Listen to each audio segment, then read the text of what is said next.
my dear friends, and welcome back to another Star Wars news update. Today, my dear friends, we have some major details for the Kenobi series. We're also going to be talking about The Mandalorian, Princess Leia, and much more. As always, no more jibber jabber, let's dive straight into it. We begin with some major plot details for the Kenobi series, courtesy of Making Star Wars. I must admit their track record has been absolutely spot on, and so what I'm about to reveal is extremely likely to be correct. They disclosed pretty much an entire portion of the premise of the show, and some major events that will take place in the opening 2 episodes. And before I dive into any specifics, please bear in mind this follows on from the recent confirmation of Bail Organa, his wife Breya, and their adoptive daughter, a young Princess Leia. So with that in mind, and a massive spoiler warning, let's get to the nitty-gritty. So they start by saying that they've learned that Princess Leia is going to get herself into trouble, even at such a young age. It appears as though the princess is being held prisoner in a cantina-like establishment, where it's said that we're going to see a healthy mixture of new and familiar creatures. And Obi-Wan's main task is to rescue the princess, so Leia is going to be the reason that Obi-Wan goes off-world. Bail Organa is going to come to Tatooine to seek out Obi-Wan. He tells him that Leia was abducted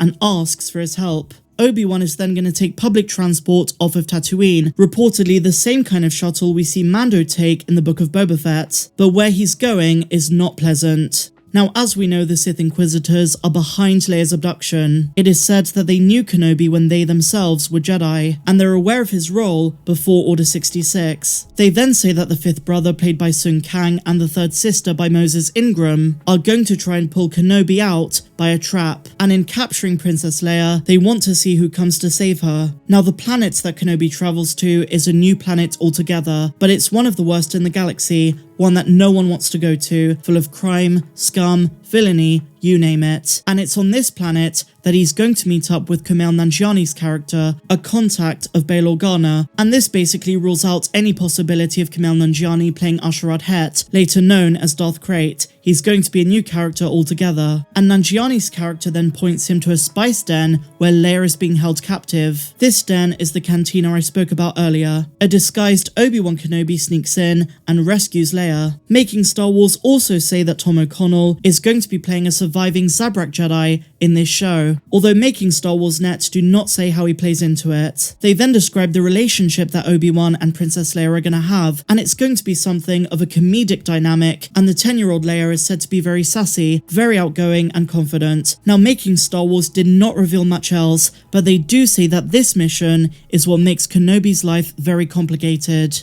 This and the bigger plan by the Inquisitors inform the rest of the stories, and they also mentioned that Darth Vader only appears in episode 3. Now, we can't judge this series just based on this description. It's only a plot outline for the first 2 episodes, but I do think it's really interesting because a lot of fans were not happy with Kenobi leaving Tatooine, but personally I'm fine with this kind of mission. This sounds really awesome and could also tie in some familiar faces. After all, as Making Star Wars say, Obi-Wan's life is about to get very complicated, and he could definitely use some galactic allies. This is how they could connect some other prequels characters like Dex, who certainly knows a thing or two about espionage and the galaxy's perhaps more darker underbelly. He might provide Obi-Wan with some vital intel. We also recently got that scene description, the one that was described as brutal, where the 3rd sister lops off the hands of a Tatooine local. And Making Star Wars also made a point of Darth Vader being at full power, full rage in this show.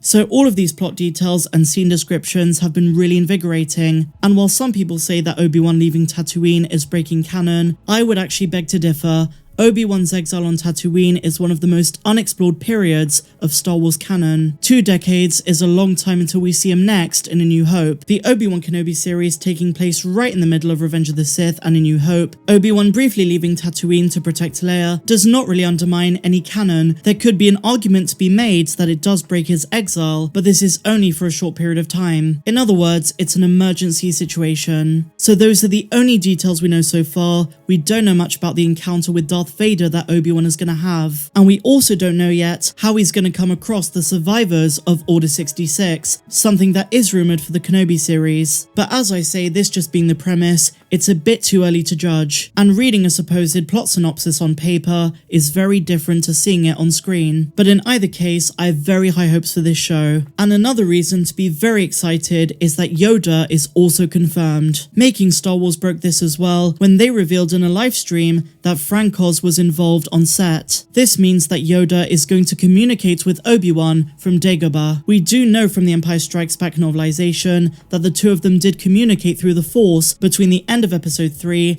and the original trilogy, so we're finally gonna see that. And speaking of Kenobi, guys, this is the big news. Yesterday I covered it as a rumor. John Williams is confirmed to have been involved in the scoring of Obi-Wan Kenobi. He is not the main composer though, but Variety have now revealed that he scored the main theme of the show. Incredible news, and he may have even rescored some of the old themes too, because they don't specify just how much involvement he has. All they do know is that he scored a theme, and that is the most exciting, most moving thing to look forward to, because his music has always been the heart and soul of this franchise. So yes, my dear friends, we could get a new version of Duel of the Fates, Battle of the Heroes, the Force theme, and other iconic ones. Variety revealed that he recorded last week with a Los Angeles orchestra under tight security. The rest of the show's soundtrack was recorded in London, but they've not revealed the primary composer for the series. But with only 3 months to go, it's just a matter of time until we find out. And so now, my dear friends, speaking of Princess Leia, something a little bit different.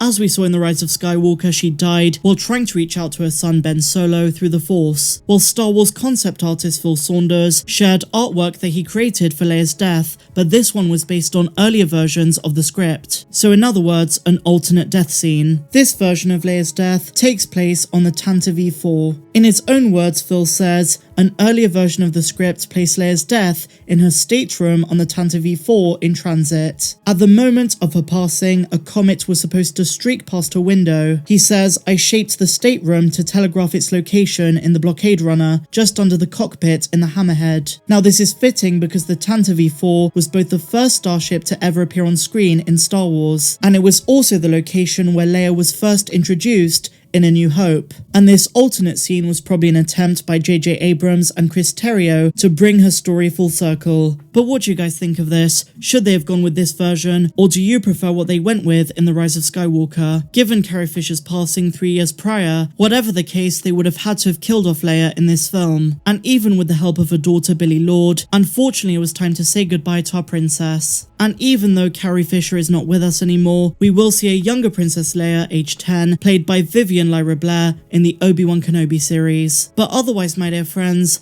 that brings us to the end of this video. Let me know your thoughts of everything we spoke about in this news update. Let me know down below. Also, if you enjoyed this one, please be sure to give me a big fat thumbs up. Subscribe if you're new, and a huge welcome if you are. And the link to my Patreon page, where you're going to find tons of videos not found here on YouTube, is down in the description. But until the next one, my dear friends, may the Force be with you always. I'm Star Wars Meg. Have a good one.